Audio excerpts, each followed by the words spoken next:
Star Citizens, and welcome to another video. And this one is finally Ship Showdown. So let's see how many of our ships actually made it into the Ship Showdown, and let's also see how many we're actually going to vote for. So I haven't actually looked at this, so I don't know if any of our ships made it to the Ship Showdown. But we will go through and look and see which ones made it. I'm sure at least one of them didn't make it.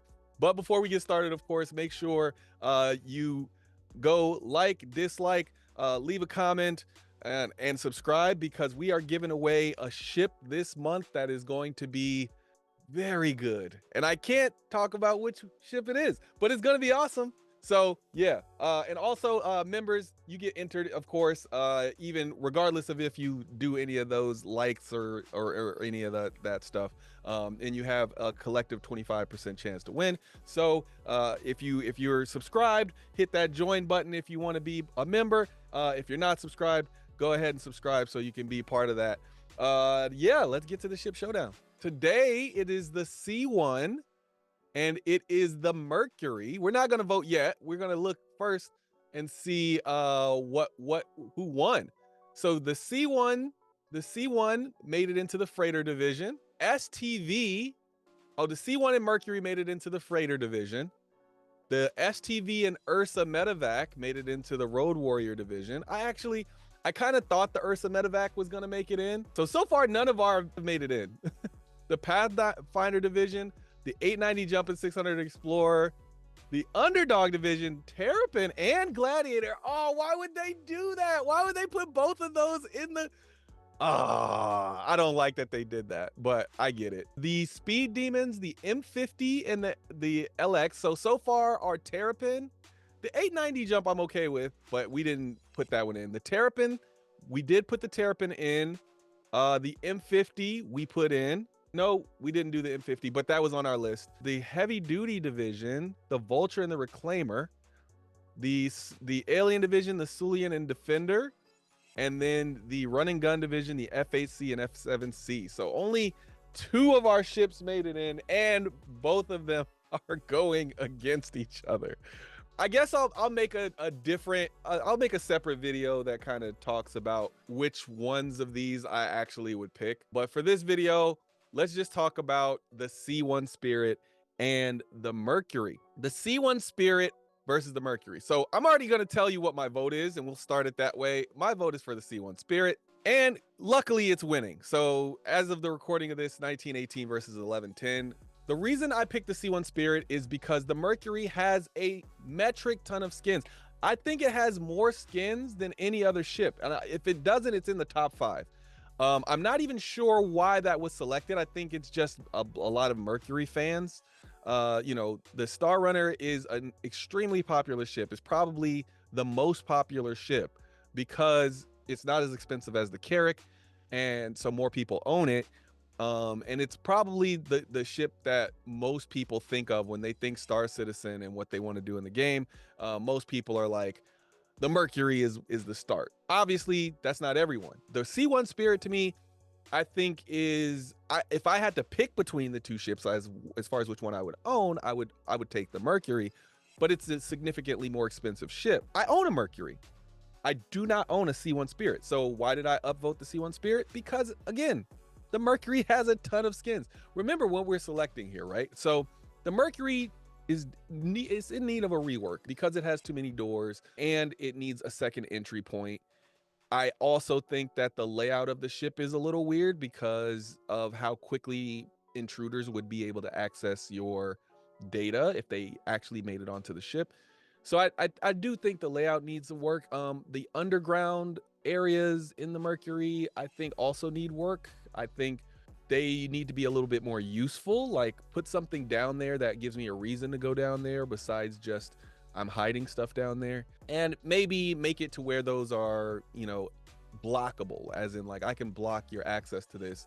You have to know how to get into it to get access to certain parts of it or something like that. So I just think that needs some rework. The C1 Spirit is just a solid ship from start to finish. Remember, the Mercury it can do cargo, but it doesn't have a tractor beam, which is why I'm not 100% sure why it made it in here. I guess it can do freight, but you just have to move everything in manually. So that's why I wouldn't have put it in this category. But I get why it made it into this category, because people really don't know where to put it. There wasn't exactly a data runner category, even though that's its primary purpose. The C1 Spirit, however, is a through and through freighter. So I feel like it deserves the win of this particular contest more, just for the fact that it is actually a freighter. But on top of that, the C1 Spirit, I think, having that tractor beam, I think, is what really sets it apart. The C1 Spirit is a solid ship. Now, me personally, if I'm talking about which ship I'll purchase, if I would I buy a C1 Spirit, I guess is the better question. I don't think I would buy a C1 Spirit, because I think the Zeus Mark II CL is going to be the better ship. And in fact, if I needed a freighter ship in this kind of class of, I guess what, 60 to 130 SCU, I think I would go with the CL. Let me take a quick look at my actual ships that I own. I don't think I have a ship that's specifically in this category. Like, I don't think the ship that I have is covering this exact amount. So the closest I have is the Constellation Phoenix Emerald, but I would really never carry cargo in that. That's really just to take my vehicle around and my P-72. I'm really not, that's not cargo. I mean, I might drop something, like if I have the chance to make a crap ton of money, I might drop my vehicle out and put some cargo in it, but I'm not really gonna do that. I have a Corsair. That's about 74 SU of cargo. I'd rather have that as far as what I would put in the ship if I needed some offensive capability. But again, it doesn't quite cover that ideal little sweet spot that we're trying to mark here. I guess the closest I could say is the Gattac Raylan. But again, we don't know what that's going to be like, but it does carry 330 or 320 SCU, and it's in between, as far as cost, it's in between the C1 and the MSR. It's hard for me. I don't want to say the Gattac Raylan, because the Raylan is more, it's closer to, it's like akin to the Hull C, except it has, its cargo is somewhat internalized. It's hard for me to see which ship I want in this category, because I think generally I would go above this or below this.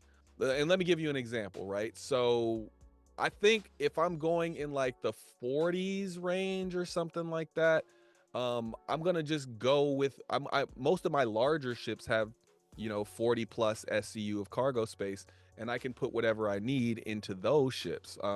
Like for instance, I have a 600i, so I would just put stuff into that up to like 80 SCU of cargo. And if I needed anything more than 80, then I'm probably jumping up to a dedicated cargo ship anyway, because I want to be able to move stuff with the tractor beams. It's interesting, this category for me. I feel like most people, if you don't own either one of these ships, I think most people are going to grab a Corsair.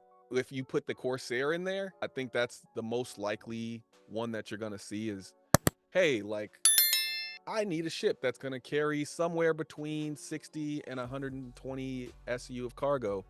I think most people are going to get the Corsair because it carries, I think, 74, and it's kind of a nice little spot in between these two. It can fight better than both of them. It's more cargo than the C1 and less than the MSR, but I mean, overall, I think aesthetically, people are going to like the MSR and the C1 better. So it really just depends on what you want. But yeah, I think the C1 is it for me, because the C1, again, it doesn't have as many skins as this one. It does have a decent amount. I think it has like 2 or 3. But yeah, when I think of what we're doing in Ship Showdown, the MSR has actually won a Ship Showdown before, so that's another reason not to vote for it. The C1, I don't even think it's made a top 4 yet, so I'm going for that. But yes, check out my next video. I'm gonna go over each one of these and see, kind of give away what I want to win out of each one of these, and why. Because I think that's deserving of its own video, because there's a lot. there you have it. We had an effect, but we didn't have much of an effect, but that's what I expected. We're the few over here at Billionaire Ninjas, not the many, but we still put in the effort. That's it for this one. I will see you in the next one. Peace.